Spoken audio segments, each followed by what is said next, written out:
বিএনপির senior vice chairman Tarique Rahman বলেছেন ৭ই মার্চ শেখ মুজিবুর রহমান স্বাধীনতার কোনো ঘোষণা দেননি। তিনি যে ঘোষণা দেননি এর পক্ষে বহু প্রমাণ রয়েছে, কিন্তু ঘোষণা দিয়েছেন এর পক্ষে কোনো প্রমাণ নেই।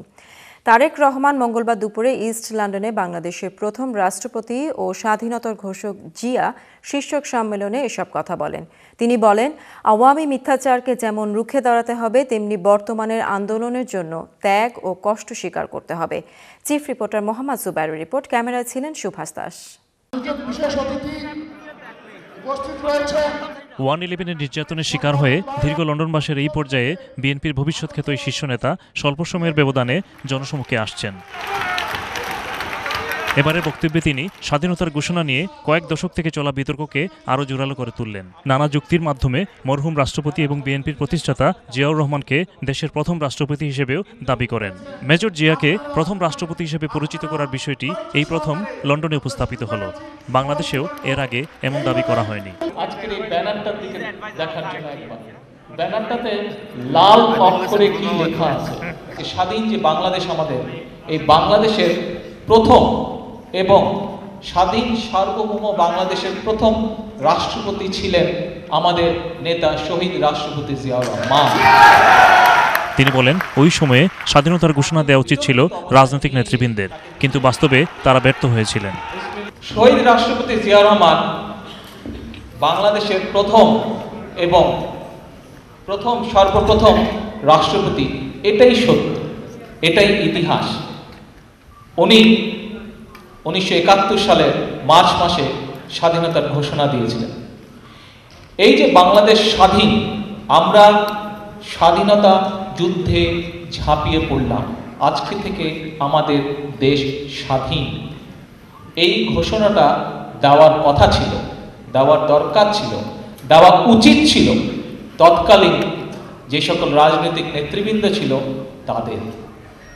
কিন্তু সেই সকল রাজনৈতিক নেতৃবৃন্দ, তৎকালীন রাজনৈতিক নেতৃবৃন্দ তা দিতে ব্যর্থ হয়েছিল। জিয়াউর রহমান নিজের ড্রাফট করা ঘোষণা নিজেই পাঠ করেছিলেন, বললেন তারেক। তখন তিনি কারো পাঠানো ঘোষণা নয়, বরং নিজের হাতে ঘোষণা ড্রাফট করলেন এবং নিজের ড্রাফট করা ঘোষণা নিজে জাতির সামনে পড়লেন, বিশ্বের সামনে পড়লেন। 7 মার্চ স্বাধীনতার ঘোষণা হয়ে গেলে পরদিন থেকে পত্রপত্রিকায় স্বাধীন দেশ হিসেবে নানা কর্মসূচির কথা থাকতো, কিন্তু তার কিছুই ছিল না। যদি 7ই মার্চ শেখ মুজিব ঘোষণা দিতই সত্যিকারভাবে স্বাধীনতার ঘোষণা, তাহলে এই যে প্রায় 45 দিন পর 17ই এপ্রিল যে মুজিবনগর সরকার গঠিত হলো, এটি তো হওয়ার কথা ছিল 8ই মার্চ। এই সরকার তো গঠিত হওয়া ছিল 8ই মার্চ, কারণ রেসকোর্সের ময়দান থেকে শেখ মুজিব ফিরে গিয়ে নিশ্চয়ই তার এমপিদেরকে, তার নেতৃবৃন্দকে বলতো না যে তোমরা যার যার এলাকায় চলে যাও, না, এটা না বলে যদি বলতো যে আসো আমরা ক্যাবিনেট গঠন করব, আলোচনার মাধ্যমে আমরা ক্যাবিনেট গঠন করব। তৎকালীন দৈনিক ইত্তেফাকের সংবাদ সূত্র ধরে তিনি বলেন, 7 মার্চের পরও আলোচনা এবং ধর্মঘট সবকিছুই ছিল, তাহলে কিভাবে 7 মার্চ ঘোষণা হলো? এখানে পরিষ্কার অক্ষরে লেখা আছে 27শে মার্চ সমগ্র বাংলাদেশে সর্বাত্মক ধর্মঘট। এটা কি হাস্যকর একটি ব্যাপার? ইউকে বিএনপির প্রেসিডেন্ট শায়েস্তা চৌধুরীর সভাপতিত্বে এবং সেক্রেটারি কয়সর আহমদের পরিচালনায় এতে বাংলাদেশ থেকে আসা কয়েকজন নেতা যোগ দেন। অতিথি আলোচক ছিলেন কার্ডিফ ইউনিভার্সিটির সাবেক প্রফেসর ডক্টর এ মালিক। মূল প্রবন্ধ উপস্থাপন করেন ইউকে বিএনপির দপ্তর সম্পাদক ডক্টর মুজিবুর রহমান।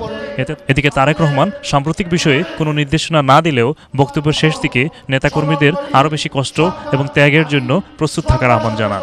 নেতৃবৃন্দ, আপনাদেরকেও, আপনারা যারা সত্যিকারভাবে শহীদ জিয়ার রাজনীতির আদর্শে বিশ্বাস করেন, সত্যিকারভাবে দেশনেত্রী বেগম খালেদা জিয়ার রাজনীতিতে বিশ্বাস করেন, সত্যিকারভাবে বাংলাদেশি জাতীয়তাবাদী রাজনীতিতে বিশ্বাস করেন, আপনাদেরকে আরও ত্যাগ স্বীকার করতে হবে।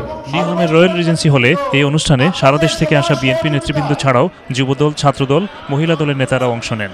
অনুষ্ঠানের শেষ দিকে ইউকে জাসাসের ঘোষণা 26 নামে একটি ওয়েবসাইটেরও শুভ উদ্বোধন করা হয়। Mohammad Jubayer, channel S news, London.